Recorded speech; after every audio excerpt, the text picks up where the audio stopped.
So another way we can define TNR as working is by decreasing intake to animal shelters. And we did a study in a zip code in Gainesville that was sponsored by Maddie's fund.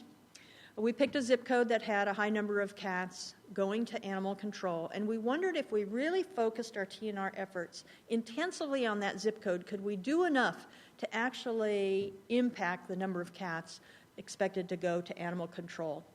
And so this was a fairly condensed zip code, not very large, but had a high population. It was in our downtown east side community. It's a poor part of town. It's also near the university, but doesn't include the university. And we estimated that there were several thousand free-roaming cats that were not owned in this zip code, and our goal was to neuter at least half of them. So we had to neuter over 1,000 cats a year from this one zip code, and we were successful.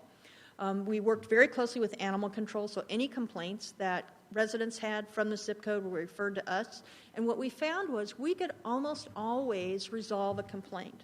So if you have the resources and the time to go talk to somebody who's complaining about cats and wants them to be removed and find out what the issue really is, we could almost always solve it, and the cats wouldn't need to go to animal control. So in some cases, it's cats pooping in the garden, and you can set up an alternative place. One guy had a natural area in the back. We dumped a load of sand, and the cats preferred that. We moved the feeding food source back to there. Another one had a fancy truck, and he didn't like the cats walking on the paint job on the truck, and so we bought him a truck cover. And he was really happy once he understood that the alternative going to the shelter was that these cats would be euthanized, and they're like, well, we don't want that. We just don't want the nuisance.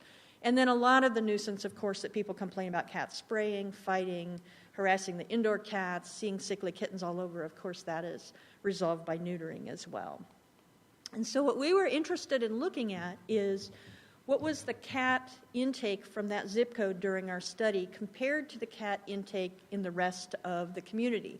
And so the blue line is cat intake from all of the rest of the county. The orange line is cat intake from our zip code. And what we see here, starting at 100%, how just being in the community, resolving these issues one-on-one and intensively neutering had a very dramatic and almost immediate impact on cat intake. This was extremely expensive and time-consuming, so this is not something to take lightly, but I think that as we get more sophisticated at interrogating our shelter intake data and focusing on areas where cats are a real big issue, I think we can pull these kinds of programs off. It would be very difficult to scale up this program to our whole county, though.